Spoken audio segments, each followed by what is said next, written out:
Hello, everyone. I'm Steve, And I'm Scott. and together we are Backyard Musings broadcasting live Apple Valley, California. Science and Technology Channel. Yes, sir. So today is kind of a technical segment. Nevertheless, it's fascinating. RIKEN scientists, that's from Japan, have revealed how carbon nanotubes very, very tiny, can emit light that's more energetic than the light they absorb, thanks to phonon interactions and the formation of dark excitons. This could pave the way for breakthroughs in solar energy and futuristic photonic devices. Three physicists from Japan's RIKEN Center for Advanced Photonics have uncovered how ultra thin carbon tubes, known as carbon nanotubes, can emit light that carries more energy than the light they absorb. This surprising discovery could pave the way for new technology in solar energy harvesting and an advanced biological imaging. Would you like to know more?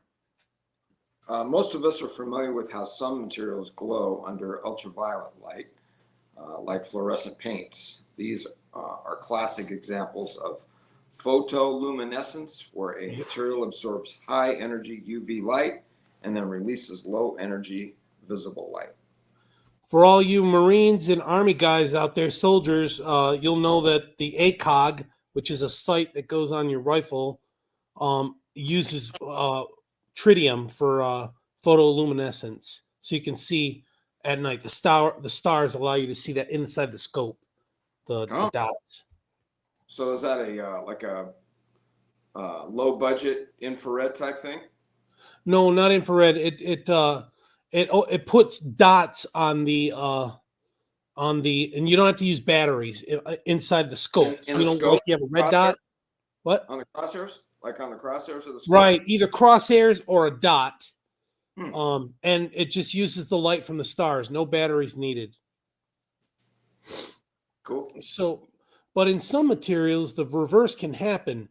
Shine low energy light on them, and they emit higher energy light in return. This rare and counterintuitive process is called upconversion photoluminescence, UCPL.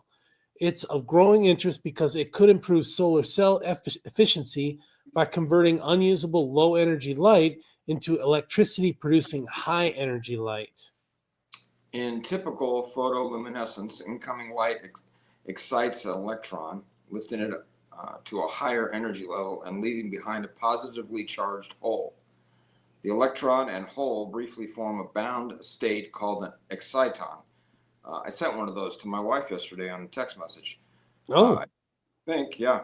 Eventually, they recombine, releasing light. In normal photoluminescence, the exciton loses energy to the material, and hence the emitted light carries away less energy than the incoming light brought in. In UCPL, however, the exciton receives an energy boost from the material by interacting with vibrations in it is known as phonons. phonons, yeah. Huh. Now, Yuichiro Kato and two colleagues at the RIKEN Center for Advanced Photonics have pinned down exactly how UCPL works in single-walled carbon nanotubes, drinking straw-like cylinders of carbon, really tiny, just a few billionths of a meter wide. Previous theories had suggested that UCPL could only happen in single-walled carbon nanotubes if excitons were temporarily trapped by defects in the nanotube structure. But the researchers found that UCPL occurred with high efficiency even in defect-free nanotubes, suggesting that an alternative mechanism was at work. So the trio discovered that when an electron is excited by light, it gets a simultaneous energy boost from a phonon to form a dark exciton state. Dark exciton. After losing a little energy, the exciton finally emits light with more energy than the incoming laser. Raising the temperature produced a stronger UCPL effect, confirming predictions made by their model.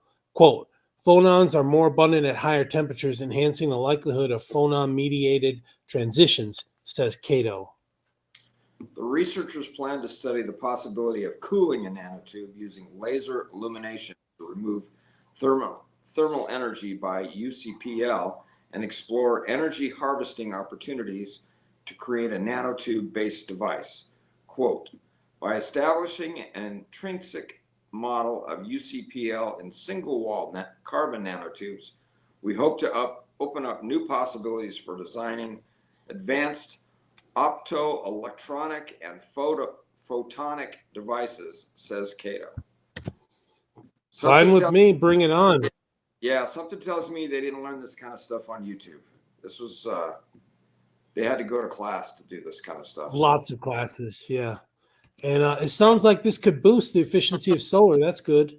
And I don't know what photonic devices they're talking about. Yeah.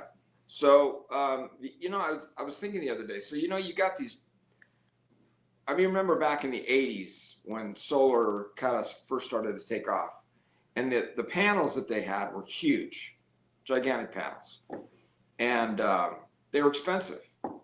And now you got panels that are relatively small.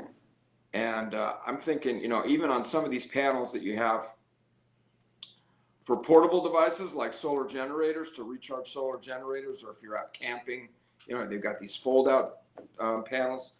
Who knows, someday, well, they have solar panels that are really small, almost the size of like an iPad, to power a camera, like a security camera on your roof.